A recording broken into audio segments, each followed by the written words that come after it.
right now, you're just gonna touch on some of the stuff we went over, from getting to know ourselves a little better, to setting those goals, to understanding the lifestyle that we want to live, to figuring out how much that lifestyle actually costs, and to all the way to budgeting our money and figuring out, okay, a lot of times we're spending our money, or we're making our money and spending it in a way that doesn't allow us to do the things that we enjoy doing. So we go to work, we get paid, we pay the bills, and then we have so little left over that we can't actually enjoy it.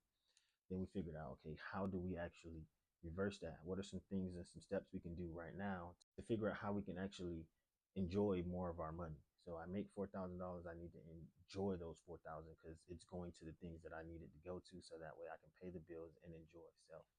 And so now we're going to talk about the second part of that, which is basically figuring out how do we make sure that our money is making us some money.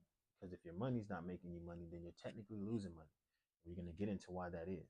And so a lot of times what happens is, like we talked about, if you're doing this thing properly, you're setting these things up, you're figuring out the lifestyle that you want to live, you're budgeting your money, you're putting some aside for, again, having fun and doing those things, you're putting some aside for savings, you're putting those bills towards the bills, you have all of these different things that you're doing. What happens is we take our money and we put it in our regular bank account. So we put it in that regular savings, it's in there. So we're doing a good job of saving our money. But what we're not doing is figuring out how do we, again, make our money make money.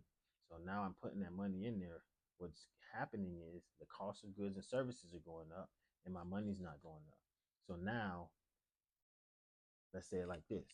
We all heard our grandmother say, or mom say, back in my day, milk was $3, or back in my day, gas was $1.50, or back in my, we all heard that back in my day. And so what that means is, say you have $10,000, you have that $10,000 in your account, and back in your grandmother's day, like let's say back in 1940, she could get milk for $1. You have $10,000, you can get 10,000 gallons of milk. Or let's say milk is $2. The same $10,000, you only can get 5,000 gallons of milk. Right now, milk is $5 to $7. So you can get far less milk than you could back in the day. Same 10,000, but less goods and services that you can take advantage of.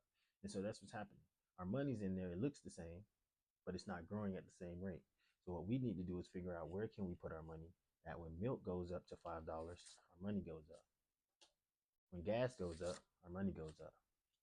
When the price of a house and the mortgage goes up and rent goes up, our money goes up. So we need to make sure that as we're making money and as things are getting more expensive, our money is making money and we can match that, or at least outpace that. And so there are things that you can do. One of the things is putting your money in a high yield savings, because with that, your money can go into something where it's earning money